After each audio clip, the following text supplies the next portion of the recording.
我穿书的时候，故事已经结束，男二隐居乡镇，男女主共治天下。我是书中命不久矣的路人甲，可偏偏就是这样的我，同男二成了婚。我一直知道他爱的人是女主，我迟早会死，可成婚3年，他无微不至，甚至许我长命100岁。就在我以为他是真心爱上我时，女主中毒了。他慌忙赶去京城，却忘了那天是我发病的日子。大家好，欢迎收看达达听书。又一次发病，我痛得死死咬着被子，额间的发被汗水打湿。往日里第一时间赶来我这里的男人，此时却没有来。小翠红着眼，不停地为我擦着汗，口中不断抱怨：您发病的日子，姑爷从来没有忘记过，怎么今日还没来？这样的痛，我已经3年没有感受过了。出去请人的小厮赶来，战战兢兢递上一封信纸。小翠夺过信，开口便念了出来：皇后娘娘中毒，特请为夫出山，望妻珍重。笔墨有些潮湿，显然刚写没多久。她咬着牙质问姑爷什么时候离开的。今早。小厮不敢撒谎，谁都知道今日是我发病的日子。出去吧。我强撑着开口，让小翠关上了门。又一波痛意袭来，眼角有泪落下。听到皇后娘娘时，我就知道我输了。小姐，我去请府医。见我痛苦，小翠转身就要出门，可话落，她却愣在了原地。顾怀彻就是神医，我的病只有他能把控，更何况这神医府又怎么会有第二个医者？我知道他是男二，曾经深爱女主，可我没想到他会这样对我。胸口闷痛，每呼吸一次都是煎熬。我穿书的日子很早，打娘胎里就来了，那时我只以为自己穿越，直到见到顾怀彻才知道我穿书了。因为我这个病秧子，爹爹寻了不少神医，却无一人能治我的病。直到爹爹打听到顾怀彻隐居之地，我们才相识。那时父亲想要我嫁给他，本想拒绝，可对上爹爹赤红的眼，我嫁了。一开始我牢记男二爱女主，哪怕她再优秀，都不允许自己动心。可人心都是肉做的，成婚3年，我又怎会心如磐石？他夜夜为我针灸，为我驱除体内病气，每逢发病10日都会守着我。所有人都说我活不过16，可只有顾怀彻说，有他在，我会长命100岁。如今我已年18，成功活过了16岁。回想书中剧情，故事已经结束。男二隐居乡镇，男女主共治天下。我以为他脱离了剧情，真的爱上了我。他的爱太炙热，我避无可避，心口处的锁被一点点撬开。可我才正视自己的心，老天就和我开了玩笑。这是我最后一次发病，顾怀彻说，这次之后我就可以痊愈。若是没有彻底清除病气，我会遭到反噬。他日夜挂念，甚至昨日还在我耳边低喃：阿瑶，待你病好，我们圆房可好？我羞红着脸，轻轻碰了碰他的唇。今日他就毫不犹豫地丢下发病的我离开，只为了给女主解毒。可皇宫之中那么多御医，怎么就缺他一个呢？眼前一片恍惚，回神的时候，已经有人搭在了我的脉搏之上。心下回暖，我扭头看那人，却失望地垂下头。那句顾郎终究还是咽了下去。小姐，奴婢让人请了青老，你马上就没事了。小翠安慰着我，可我知道没有用的。果然，青老收回手，便是一句：老夫无能为力。青老，您是青衣堂最好的大夫，怎么会连止痛都做不到呢？小翠开口，颇有些质问的意味。我拉住她的手，抱歉地看了一眼青老，好在青老知晓他是关心则乱，没有计较。奴婢再去请。小翠咬着牙想再离开，我却摇了摇头。别去了，无非是忍过2个时辰，没人能治我，不然我也不会被断定活不过16岁。顾怀彻救了我，可如今他又把我打进了地狱。早知有这一天，何必救我呢？转眼几日过去，我的身体又恢复到3不可血、5不晕厥的时候。我躺在藤椅上，脸色依旧苍白无比，胸口处隐隐作痛。阳光温暖，我却半点感受不到，直到有下人说顾怀彻回来了。心掀起波澜，我抬眼看去，却见他抱着一青衣女子进府，没有看我一眼。小姐，姑爷他……小翠气得不行，想要追上去，被我拽回。喉口冒出腥甜，我强行带着小翠离开。她或许不知道那是谁，可我知道，喜欢到何时何地都穿青衣的人，除了女主，还有谁呢？回了院子，我再也憋不住那口血。小翠急红了眼，奴婢去请姑爷。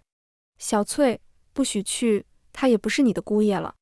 我死死拽住他的手，不允许他去找顾怀彻。他表现得这样明显，我又何必找虐呢？可姑爷他先前明明在意极了小姐。小翠说的没错，顾怀彻在意我，我看得出来，可前提是女主没事。看现在，比起女主，我什么都不是。依旧记得这些年的暧昧与心动。初次见面是在我们的洞房花烛夜，盖头被挑开时，我就明确说过，他治病救人，我只挂名。他却笑着将手搭在我的脉搏，嗓音温柔，即已成为夫妻，又怎么会挂名呢？我说我活不过16，他的笑容更大了。之后他没再说什么，我的病症却一一消失。我曾送他金子，算是报答，他却将这些东西原封不动地还了回来，次次都为我带些礼物。有时是镯子、发簪，还有糕点、新奇的玩意。他在哄我开心，察觉到自己心动后，我开始逃避、远离。那天的雨很大，他站在雨中，一声声唤着阿瑶，怀中还死死护着带给我的桂花糕。我心软了，想到故事已经结束，便打开了门。他红着眼抱紧我，郑重许下了一生一世的诺言。那时他眼底带着汹涌的爱意，我以为我们真的可以。可惜我终究还是错了。那小姐，我们要回家吗？小翠微微叹息，也知晓我的意思。我想爹爹了。抬手擦去唇边的血，我便让小翠拿了纸笔。我不想纠缠，也不想争，路人甲和女主根本没有可比性。等出现在顾怀彻的院子时，门口多了2个侍卫，明晃晃的青字让我知道这是女主许家河的人。没等我反应，一柄利剑便横在了我脖颈上，一丝血痕骤然出现。小姐！小翠瞪着那人，想冲过去推开，被我牢牢拽住。顾怀彻是我夫君。话落，那柄剑才消失不见，可他们依旧挡着门，话音冰冷。顾神医不允许任何人进去。我愣在原地，心中泛起苦涩。从前他的院子，我是可以随意出入的，也有不少贵人来瞧病，看守也不少。可每次他都会特意留一句，在下的夫人不必拦。他说无论何时何地，只要我想，都可以进去。可如今他却说任何人，这其中也包括我。3年感情不能确身，前后落差太大，心被攥得生疼。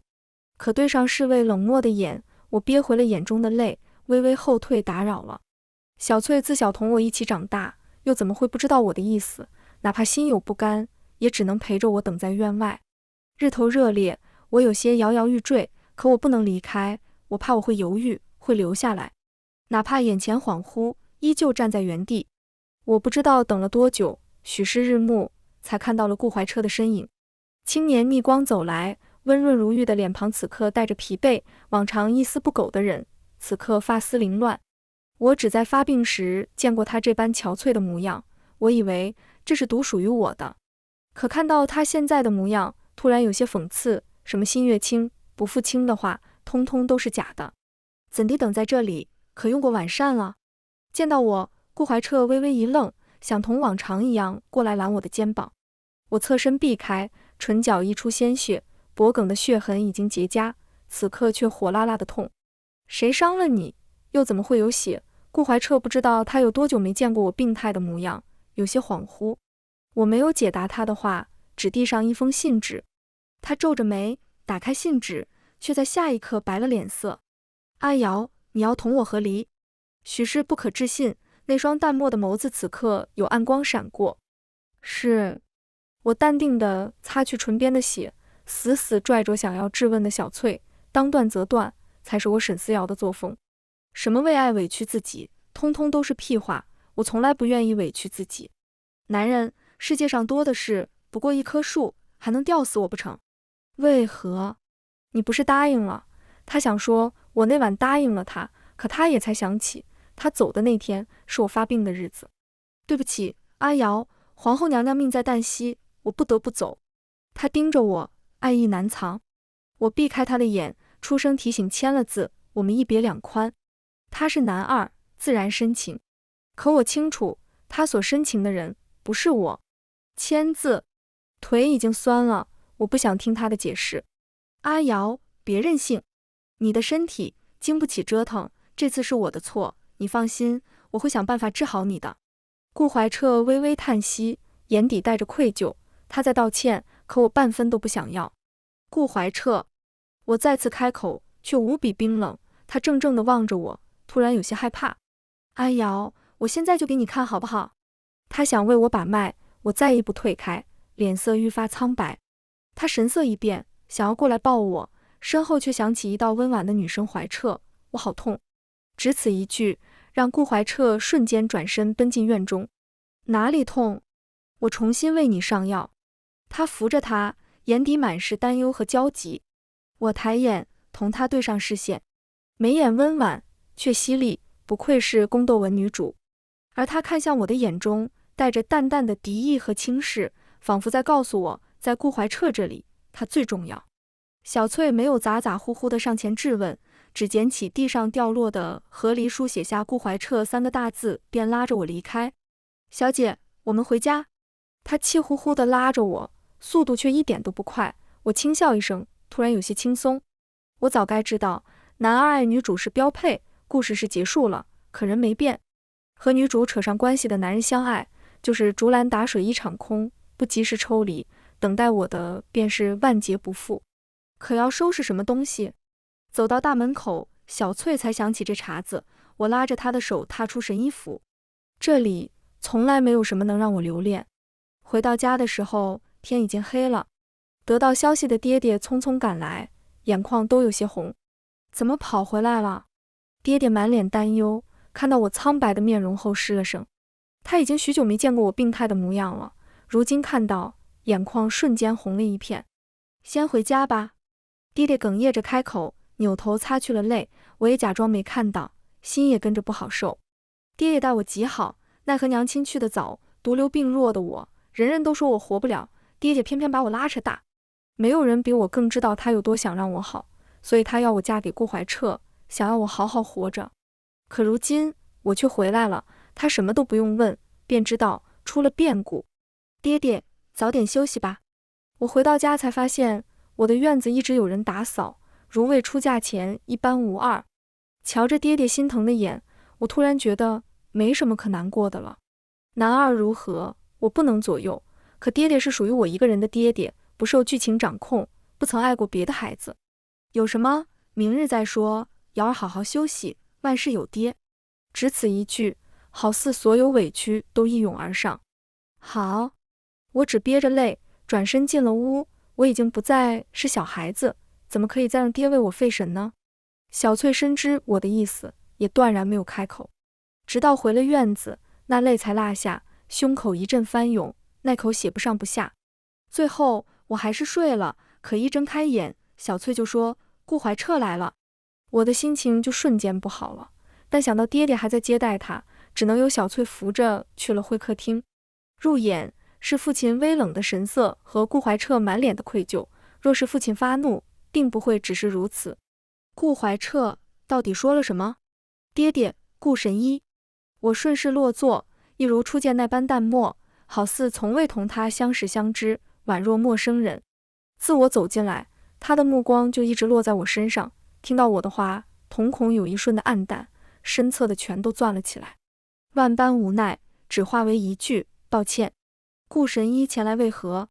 你我已经和离，何该不再交集？话落得冷淡，可眼前的人却不淡定了。阿瑶，我从未同意和离，我知你误会了什么，此次前来就是为了同你解释，可否听我一言？他快步上前，想要过来拉我的手，被小翠挡了严实。没什么好说的，我只要和离，只此一个要求，我不傻，是不是误会？我看得清楚。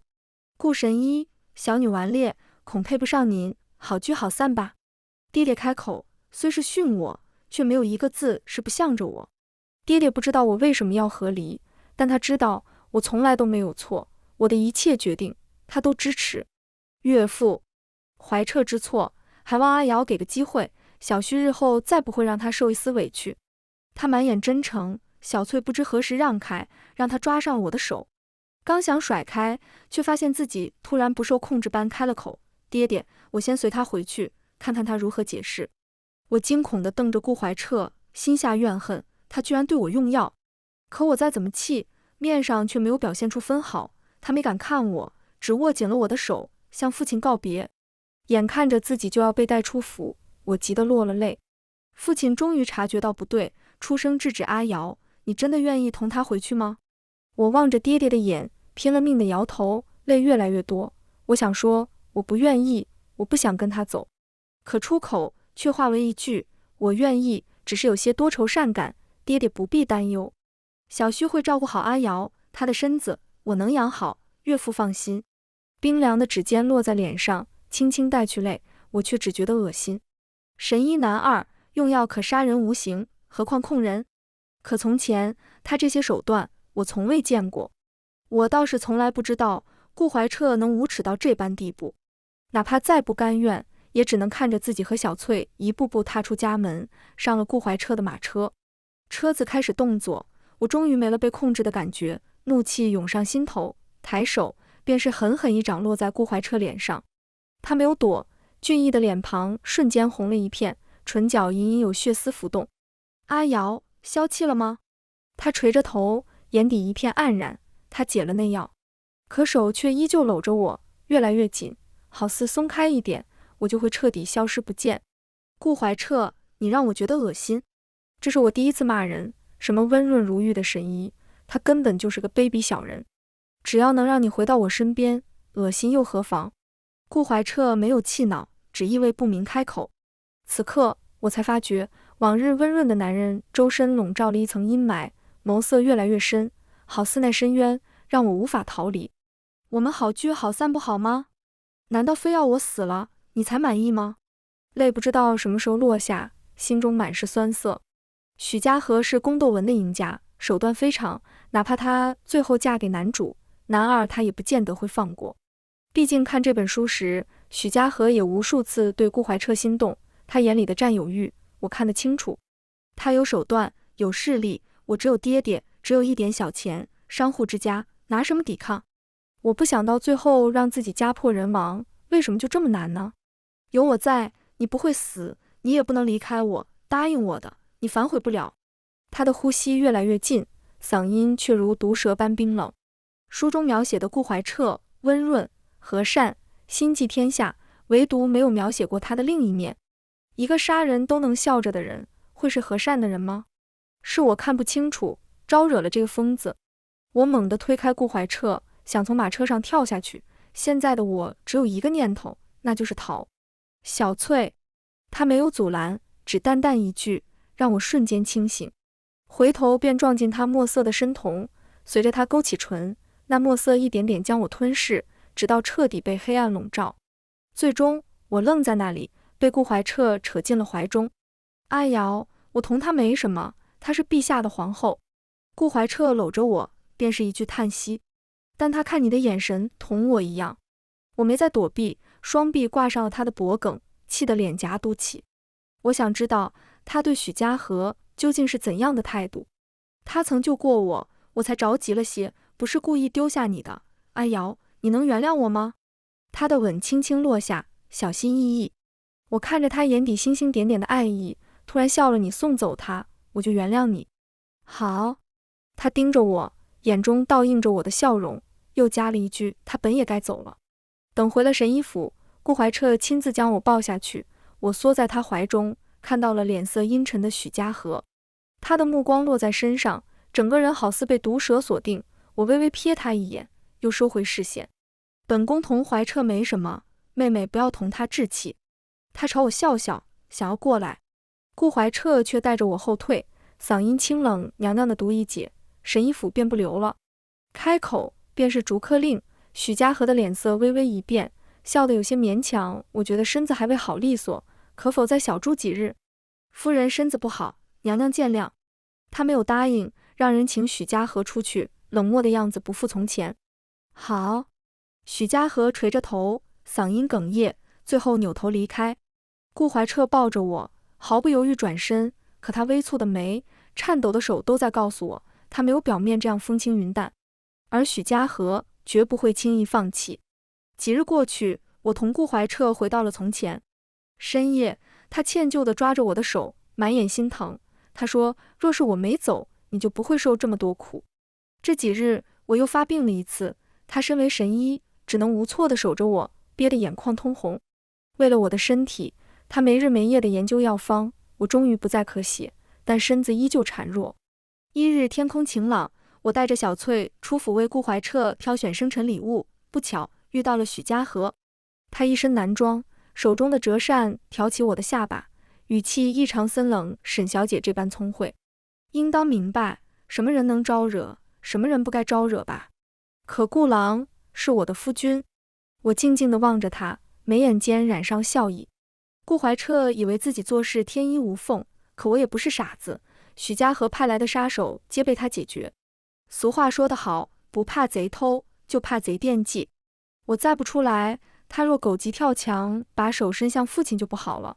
今早我已经能够察觉到顾怀彻对他的忍耐度一点点被磨灭，如今我便要彻底捅破这层纸。人都要杀我了，我怎么可能还傻乎乎的看不出来呢？沈小姐，你说我要是杀了你，顾怀彻会怪我吗？他眸色淡淡，刀剑自折扇之中弹出。就在这一瞬间，顾怀彻出现了，无色无味的药粉挥洒，我的口鼻被人捂住，半分没有吸入。怀彻，你对我用药？许家河不可置信，眼眶都红了。娘娘，我已经忍耐的够多了。曾经顾某对娘娘不过是感激，若是娘娘误会了什么，顾某在这里道歉。但阿瑶就是我的命。顾怀彻冷漠地看着他，不顾他眼底的悲伤。若是旁人的妻子听到这话，定会感动得要死。可惜我只觉得可笑。忍耐，他的忍耐就是看着他一次次对我下杀手，隐瞒包庇，最后见我要死了才出手阻止吗？多可笑啊！沈思瑶，你是故意的。许家河不傻，甚至很聪明，他自小便顺风顺水，自以为他所看重的都是他的。可顾怀彻不仅娶了妻，还为了他的妻子杀了自己的人，他如何能甘心？他日夜蹲守，终于找到了机会，他想除了我，这样顾怀彻还是他的。可他没想到，却被我算计，反将一军。看着他眼底的恶意，我笑了。娘娘说笑了，不过是以牙还牙，怎么能叫算计呢？身旁的人微微一愣，看向我的眼有些陌生。在他心里，我就是个有点脾气的病弱美人，从来不会算计人，可老实人被逼急了，也同样凶残。话落，我甩开顾怀彻的手，在这一瞬间，他扶着胸口倒地，指尖的粉末被我擦了个干净。与此同时，大门被推开，一道明黄色的身影出现在眼前。他望着地上的许家河，微微勾唇，皇后让朕好找。许家河的脸色在那瞬间苍白，我默默退后，看着他恐惧。士兵包围了这里，许家河的人也被控制，如今他无处可逃。阿怀，我知道错了。许家河神色慌张，果断认错，看向我的眼中带着怨恨。我知道他在怨恨什么。自许家河对我展露敌意开始，我就明白他同男主出了问题，不然他怎么可能会想起男二呢？我花了重金去请探子，得到了消息，原来大结局后的男女主再不复从前那样相爱，帝后共享天下，也就小说有这样的结局，男主心有鸿鹄之志，怎能忍受与人同享天下？而男人的爱是排在他的权利、利益之后，看似甜甜的结局，实则危机四伏。许家河察觉到男主的杀意，想要先下手为强，独掌乾坤，可终究棋差一招，输给了男主。而他的毒就是男主的手笔。那夜，皇宫走水，皇后被烧死在大火之中，而真正的许家河已经跑了出来，让人给顾怀彻送了信。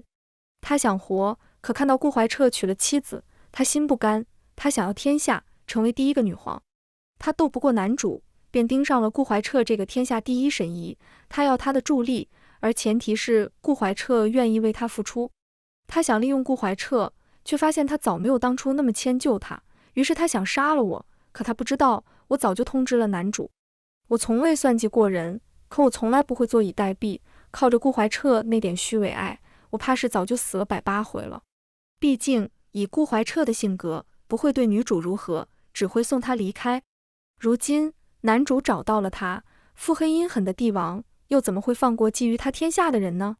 许家河自然明白，他的下场绝对不会好。他想反抗，想逃，可顾怀彻给他下了软金伞，他只能眼睁睁看着自己被人抓起，带到男主眼前。皇后死于大火，朕甚是心痛，故而守孝3年，不纳一妻一妾。男主嗓音清冷，带着十足的压迫。许家河落着泪，不知哪来的力气抱住了男主的腿。阿怀，我不敢了，琅琊阁我交给你，我安心做你的皇后，朝堂之事我再也不插手了，好吗？男主没有开口，只将手落在他的脖颈，手掌微微缩紧。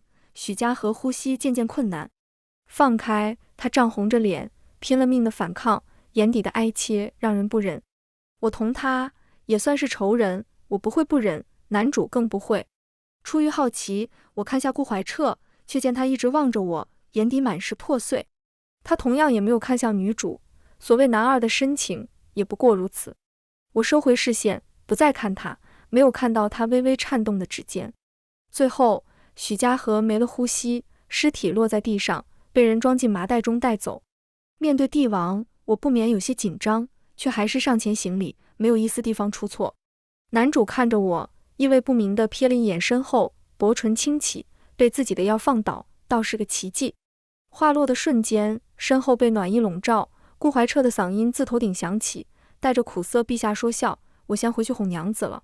话落，我皱眉看他，只见他无奈叹息，下一瞬，整个人便没了意识。再睁眼，是在神医府的榻上，想到先前发生的事，我猛地坐起身子，看到了一旁熬药的顾怀彻。没等我质问，他便出了声：阿瑶，你醒了。我赤脚下榻，一步步走向顾怀彻，他始终低着头，不敢看我一眼。我所做的一切，你都知道。不是询问，而是肯定。我低着头，药罐上的蒸汽朦胧着视线，让我看不清眼前的人。是。他天火的动作一顿，沉声开口：皇后是君，我同陛下演了一出戏。阿瑶，我心中之人只有你。他终于抬眼看向了我，爱意无处遁形，无尽的愧疚包围着他，让他不得不仰视着我。我看着他熟悉的面庞，轻笑一声：所以丢下我，也是你们计划的一环是吗？不是。他突然一愣，眼底的歉疚越来越深。对不起，阿瑶，你纯真善良，我不想你牵扯进这些事情。他想来牵我的手，被我避开。他的手停在半空，哑声开口：阿瑶，你还是不肯原谅我吗？我只轻呵出声，没忍住笑了出来，满眼讽刺。我凭什么原谅你呢？你要与谁算计谁，和我无关。你没做到你答应的事，是你的问题。你不想让我知道这些，所以肆无忌惮地伤害我，最后来一句：你有苦衷。顾怀彻，你觉得自己很伟大吗？我痛到不能呼吸，不停吐血，就是你所谓的保护是吗？最后，你们的计划完成了，皆大欢喜，受伤的只有我。泪不断掉落，可我看他的眼神越来越冷。我盼过他回来，盼过他能陪着我，可我等来的是他的冷漠，是他抱着别人匆匆离开，是他的一句不想让我牵扯进去。多可笑的话啊！我从来都不接受隐瞒，书中男女主的误会桥段我也不想经历。人人都想要破镜重圆，可没有人知道那镜子是否能如从前那样没有一丝裂痕。我所受的痛，没有人替我承受。我原本也不想怪他，可一个人原本就是自私的。我接受不了他上一秒把我捧上天堂，下一瞬就把我按进地狱。一句为我好，想要抹去所有发生过的一切，做什么梦呢？气氛突然沉寂，他的手自空中垂落，不小心打翻了药罐，瞬间被烫红一片。他没有动，仿佛感受不到痛。我抬手擦去泪，毫不犹豫转身离开，不忘留下一句：记得签和离书，至少让我治好你的病。拉开门的瞬间，他终于开了口，带着祈求。我没有扭头，只淡淡开口：不治了，长命百岁什么的，还是算了吧，早死早超生。我本就不该活到现在，这2年的命是他给我的，之后我会用最后一段时日赚钱，给他报酬。他的好，我半分都不想再接受，更不想再同他扯上一丝关系。有些结是解不开的。后来我回了家，顾怀彻的和离书也送了过来。他深知我的性格，若是同先前一样控制，只会把我推得越来越远。我以为我终于可以开启新的生活，却不想顾怀彻阴魂不散。再次见面，他一身白衣站在眼前，笑得温润在下。顾怀彻见过沈小姐。他装作不认识我的模样，想要同我重新开始，可他愿意装傻，我不愿意。当天我就让人把他赶了出去，不许父亲再放他进来。爹爹只沉默片刻，答应了我的要求，可背影却有些佝偻。我知道爹爹是想让我活下去，接受治疗，可是爹爹，我不想回头。受伤一次就够了。自那日之后，顾怀彻没有再出现，府里却多了一个长相平常的府医。父亲说这是他特意从别国请来的。那天依旧晴朗，我看着父亲眼底的祈求，终究还是答应了。新来的府医是个话少的，只包好药就走，半点不做停留。想到许久不见的顾怀彻，心中有猜测，却没有拆穿。能活着，谁想死呢？他愿意治，那我就受着。如今的我们不过是陌生人，没有什么是钱财不能报答的。转眼1年过去，我的身体彻底恢复，也接手了家里的生意。从前我饱受病症折磨，没有精力，也忘了经商，是我最擅长的事。如今身体大好，心中的抱负自然苏醒。转眼几年过去，四药商行开遍了整个大盛。那个府医也告辞离开，不肯接受一分钱财。最后我也没再强求，有钱不要是傻蛋，他不要我就好好收着。又是1年过去，爹爹开始催婚，我视而不见，每次前来提亲的人都被我打发走。后来爹爹也不催了，只领养了个女孩给我带着。那天我牵过那孩子的手，认她做了养女，待她可独当一面后，便做了甩手掌柜。那时我已经26，就这样躺在藤椅上，陪着爹爹吃瓜看戏，日子过得别提多快活了。从前的一切已经被淡忘，什么穿书，什么男主男二的，我早就不记得了。如今我是大盛第1皇商的老板，日子快活似神仙，还有什么不满足的呢？番外，沈思瑶离开那日，顾怀彻便跌倒在地，口中鲜血淋漓。他望着沈思瑶的背影，颤颤巍巍开口：“阿瑶，你的痛我还。”可他声音太小，沈思瑶没有听到。那天他整整痛了4个时辰，整个人好似从水中捞出，几度晕厥下，他突然明白了沈思瑶为什么不原谅他了。太痛了，他狼狈地躺在地上，无声地落着泪，却不是为了自己。他在后悔为了让许家和信任，不顾沈思瑶的身体。他记得反事只比他所承受的更痛，他不敢再奢求他的原谅。天亮后，他送去了和离书，看到了他的笑容，心微微跳动。顾怀彻想，若是能重新开始就好了。